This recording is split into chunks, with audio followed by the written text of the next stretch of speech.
Salam Kamir, kekaguman ilahi mengarah pada iman dan rahmat. Wuk, wuk. Au, au, au. Saudara-saudari yang terkasih, saya memperhatikan anjing di pastoran ini. Ternyata anjing itu juga bisa iri. Kalau satu dielus-elus, yang lain maunya minta. Bahkan ada yang ekstrim, dia akan marah kalau kita mengelus-elus anjing yang lainnya. Maka dia kemudian datang dengan jablenya, dia minta dielus-elus. Kalau sudah dielus-elus, dia akan naik ke pangkuan, dia kemudian akan semakin berani lagi. Maka biasanya saya gertak. Dan kalau saya pegang anjing yang lainnya lagi, dia langsung marah dan ingin mencari perhatian. Iri, rupanya iri hati. Dan dia merasa lebih baik daripada anjing-anjing yang lain itu. Dia merasa lebih harus diperhatikan. Ayak-ayak weh, ada-ada saja ya.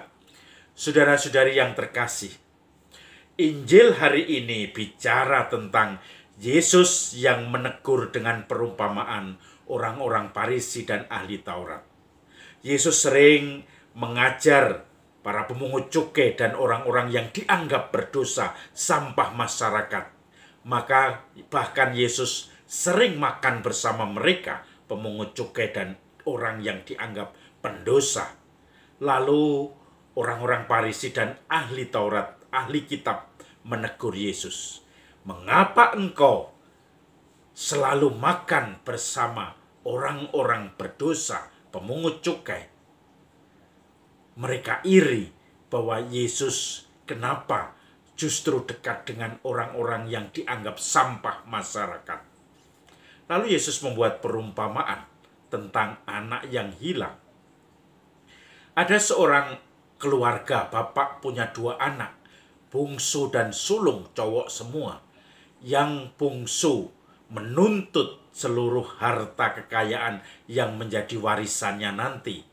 Maka kemudian dia minta semua itu. Karena memaksa, bapak itu pun memberikannya. Maka dia pergi ke negeri yang jauh dan uang itu dihabiskan untuk berfoya-foya, untuk kesana kemari, judi, pelacuran, dan seterusnya. Tapi kemudian suatu saat musim paceklik datang, musim kekeringan, musim atau mungkin dalam sekarang adalah krisis ekonomi. Maka kemudian anak itu menjadi bingung, tidak punya apa-apa. Dia mencari pekerjaan di kota. Dia ingin bekerja sebagai penjaga babi. Maka kemudian saudara-saudari, karena dia kelaparan, tidak ada yang ngasih makan, dia juga ingin makan makanan ampas yang menjadi makanan babi itu. Tetapi tidak diberi oleh yang bertanggung jawab atas babi-babi itu. Maka dia kelaparan sekali. Dia membayangkan keluarga orang tuanya mempunyai banyak karyawan dan makanan pun berlimpah-limpah. Di sini saya mati kelaparan. Oke, saya akan pulang. Saya akan bersujud di hadapan bapak saya dan akan berteriak, Tuhan, saya tidak pantas menjadi anak Bapa. Maka perlakukan saya sebagai hamba, pekerja, dan saya telah berdosa, telah berbuat salah terhadap surga dan terhadap Bapa. Maka dia pun pulang. Tapi sampai di dekat rumahnya, orang tuanya sudah melihat. Orang tuanya langsung lari menyambut dan memeluknya. Tetapi anak itu juga mengatakan, Bapak, saya tidak pantas. Saya ingin menjadi upahan Bapak saja. Lalu bapak itu tanpa mempedulikan teriakan anaknya, dia langsung memeluk anak itu, langsung berteriak kepada para pekerjanya, tolong ambilkan cincin dan kenakan pada jarinya, ambillah lembu tambun, potonglah, sebab anakku yang hilang sudah kembali. Dalam suasana pesta, anak sulung yang dari ladang itu tidak tahu apa-apa. Dia pulang dan mendengar bunyi pesta. Lalu dia bertanya pada karyawannya, apa itu artinya? Maka karyawannya menerangkan, anakmu dipestakan karena Anakmu yang hilang sudah ditemukan kembali, kata bapakmu. Lalu anak sulung itu marah, dia tidak mau masuk rumah. Tetapi kemudian bapak itu keluar untuk menemui dia dan mengatakan, milikku adalah milikmu juga. Kita bersama-sama hidup selalu bersama-sama. Tetapi adikmu ini sudah hilang, sekarang ditemukan kembali. Maka protes dari anak sulung tadi. Saya tidak pernah, bahkan kambing yang sederhana, tidak tambun saja, engkau tidak pernah memberikan kepadaku untuk pesta bersama teman-temanku. Tetapi anak ini yang sudah menghabiskan hartanya, dia pulang dan engkau memotong lembu tambun, memestakannya. Saudara-saudari yang terkasih, kepunyaanku adalah kepunyaanmu. Kita selama ini bersama-sama tinggal bersama di dalam kasih Tuhan, kasih Bapa. Saudara-saudari yang terkasih, orang Farisi disindir sebagai orang yang merasa lebih hebat, orang yang merasa lebih mampu, lebih suci, lebih sempurna, lebih segalanya daripada pemungut cukai dan orang-orang berdosa yang dianggap sampah masyarakat. Mereka tidak pernah melirikkan pandangannya, pertimbangannya kepada pemungut cukai dan orang-orang pendosa itu. Mereka selalu merasakan jijik dan mereka tidak mau ketularan kepada orang-orang itu.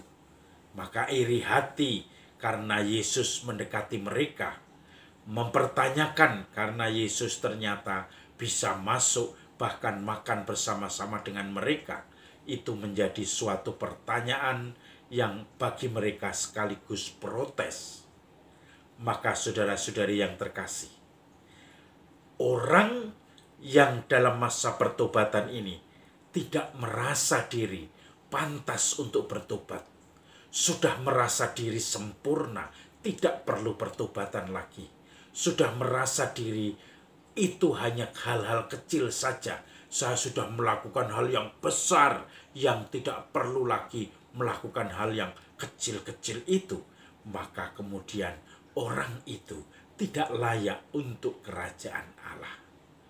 Maka pertanyaannya untuk kita dalam masa Prapaskah ini, apakah kita sudah mulai benar-benar merenungkan pertobatan apa yang harus saya tobati? Pengakuan dosa macam apa yang harus saya akukan kepada imam-imam? Ketika kita merasa sempurna dan semua tidak perlu, artinya kita merasa seperti orang Farisi dan ahli Taurat. Tidak perlu bertobat karena saya sudah lebih daripada yang lain. Justru merasa lebih dalam kesombongan dan keangkuhan menjadi sumber dosa-dosa, supaya akhirnya akan masuk di dalam kegelapan yang paling gelap. Maka saudara-saudari yang terkasih, mari kita nikmati pertobatan ini. Kita merasa diri kerendahan dan dosa-dosa kita seperti orang-orang Farisi. Kita selalu ingin melihat supaya orang-orang pemungut cukai dan ahli Taurat itu selalu butuh pertobatan. Kita seperti mereka juga butuh pertobatan. Salam Kamil, kekaguman ilahi mengarah pada iman dan rahmat.